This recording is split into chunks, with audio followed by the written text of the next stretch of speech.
আজকে এই চিকেন দম পোলাও রেসিপিটি পুরোটাই প্রেসার কুকারে করে দেখাবো। একবার বানিয়ে দেখুন, কথা দিচ্ছি বারবার এইভাবেই বানাবেন। প্রেসার কুকারে 150 গ্রামের মতো দেশি ঘি বা বাটার দিয়ে দেব। আপনারা চাইলে ঘি ও সাদা তেল মিশিয়েও করতে পারেন। এর মধ্যে দিয়ে দেব প্রায় 30 গ্রামের মতো কাজু বাদাম। কাজু বাদাম হালকা লাল করে ভেজে তুলে নেব। এরপর 30 গ্রামের মতো কিশমিশ দিয়ে দেব এবং এটাকে হালকা করে ভেজে তুলে নেব। ওই একই ঘিয়ের মধ্যে দিয়ে দেব 2 থেকে 3 টুকরো দারচিনি, 3 থেকে 4টে ছোট এলাচ, 2টো বড় এলাচ, লবঙ্গ, 2টো জয়িত্রীর ফুল দিয়ে হালকা করে ভেজে নেব। এই গোটা মশলাগুলো হালকা ভাজা হয়ে গেলে একটা বাউলে নামিয়ে নেব। ঘিয়ের মধ্যে মশলার গন্ধটা ভালোভাবে মিশে গেছে। এবার ভেজে রাখা এই গোটা মশলাগুলোর মধ্যে দিয়ে দেব 1 চামচ শাহজিরে এবং জয়িত্রীর 4 ভাগের 1 ভাগ এইভাবে ঘষে দিয়ে দেব। এরপর এর সঙ্গে অল্প জল মিশিয়ে এর একটা ফাইন পেস্ট তৈরি করে নেব। এবার প্রেসার কুকারের ওই একই ঘিতে ভেজে নেব কুচনো পেঁয়াজ।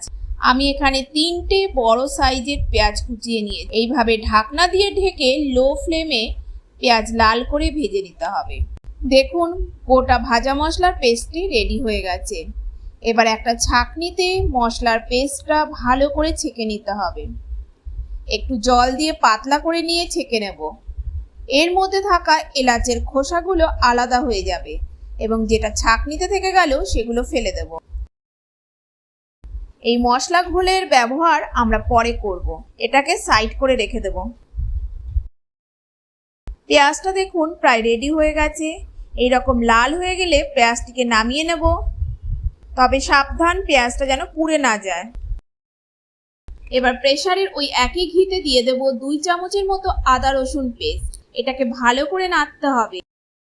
যখন দেখব আদা রসুন পেস্টের কালার চেঞ্জ হয়ে আসছে, তখন এর মধ্যে তৈরি করে রাখা মশলার ঘোলটা দিয়ে দেব।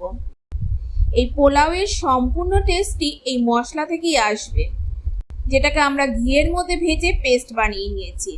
এখন এটাকে ভালো করে কুক করতে হবে। এবার এর মধ্যে মেশাবো 3 বড় চামচ ভালো করে ফ্যাটানো দই। দই মেশানোর পর এটাকে কন্টিনিউ নেড়ে যেতে হবে। দই ফুটে উঠলে এর মধ্যে দিয়ে দেব ভালো করে ধুয়ে রাখা চিকেন।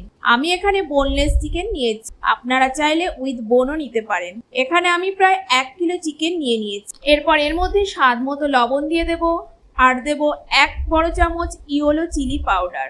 আপনারা চাইলে রেড চিলি পাউডারও ব্যবহার করতে পারেন, তবে ইয়েলো চিলি পাউডার দিলে রংটা সুন্দর আসবে এবং এটা খুব সহজেই আপনারা মার্কেটে পেয়ে যাবেন। চিকেনটাকে প্রায় 10 মিনিট এই মশলার গ্রেভির সাথে কুক করতে হবে। দেখুন, চিকেনটা ভালোভাবে সেদ্ধ হয়ে গেছে। এবার চিকেনটাকে আমি এই গ্রেভি থেকে আলাদা একটা পাত্রে তুলে রাখবো। যদিও চিকেনের সাথে ডাইরেক্ট রাইস দিয়েও এটাকে বানাতে পারেন, কিন্তু এইভাবে চিকেনটাকে বের করে নিয়ে পরে রাইসের সাথে মেশালে এই স্বাদ আরো দ্বিগুণ বেড়ে যায় এবং দেখতেও খুব সুন্দর হয়। এবার গ্রেভির মধ্যে দিয়ে দেব 100 গ্রামের মতো ক্রিম আর দেব কয়েকটা স্যাফরন। ভালো করে কিছুক্ষণ মেশাতে হবে। এরপর এর মধ্যে গরম জল মিশিয়ে দেব। জলের পরিমাণ এমন ভাবে মেশাবো যাতে যতটা পরিমাণ রাইস দেব তার দ্বিগুণ পরিমাণ জল ও গ্রেভির মিশ্রণটি হতে হবে।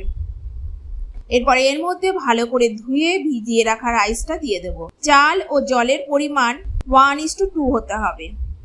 আর একভাবে আপনি দেখতে পারেন, এইভাবে ল্যাডারটির আস্তে করে নিচ থেকে তুললে চালটা যদি মাঝখান থেকে উঠে আসে, তবে বুঝবেন চাল ও জলের রেশিও একদম ঠিক আছে। এবার এটাকে এইভাবে রান্না হতে দিন। অন্যদিকে একটি বাটিতে নিয়ে নিন ছোট 1 চামচ কেওড়া জল আর এর মধ্যে দেব 2 ফোঁটা মতো মিঠা আতর। এবার এটাকে ভালো করে মিশিয়ে নেব। এইদিকে দেখতে পাচ্ছেন চালটা প্রায় 70% সেদ্ধ হয়ে গেছে এবং ধীরে ধীরে জলটাও শুকিয়ে আসছে। এবার গ্যাসের ফ্লেমটা অফ করে দেব এবং চালটাকে ভালো করে স্প্রেড করে নেব। এবার এর ওপর দিয়ে দেব রান্না করে রাখা চিকেন। ওপর থেকে দিয়ে দেব ভেজে রাখা পেঁয়াজ বেরেস্তা। ভেজে রাখা কাজু ও কিশমিশগুলো এর ওপর দিয়ে দেব। কেওড়া জল ও আতর মেশানো এই মশলার ঝোলটি এর ওপর এইভাবে দিয়ে দেব। কয়েকটা কাঁচা লঙ্কা চেরা ওপর থেকে ছড়িয়ে দেব। এবার প্রেসার কুকারের ঢাকনা লাগিয়ে একটা সিটি আসা পর্যন্ত এটাকে কুক করতে হবে। একটা সিটি আসলে প্রেসার কুকারটি বন্ধ করে 10 থেকে 15 মিনিট কুকারটি ঠান্ডা করার পর কুকারের ঢাকনাটি খুলব এবং প্রেসার কুকার থেকে ডাইরেক্ট একটি পাত্রে ঢেলে নেব। এইভাবে প্রেসারে একবার করে দেখুন, সময়ও যেমন বাঁচবে তেমনি খেতেও খুব টেস্টি হবে। দেখুন পোলাওয়ের চালগুলো একটাও ভাঙেনি, সবগুলো ঝরঝরে হয়েছে। এটা খেতে খুব জুসি হবে এবং চালগুলোর মধ্যে মশলাগুলো ভালো করে অ্যাবজর্ব হয়েছে। এবার একটি পাত্রে সার্ভ করে নেব এই চিকেন দম পোলাও রেসিপিটি। ওপর থেকে একটু বেরেস্তা দিয়ে দেব। এই রকম বিভিন্ন রকমের রান্নার ভিডিও পেতে চ্যানেলটিকে সাবস্ক্রাইব করে রাখুন।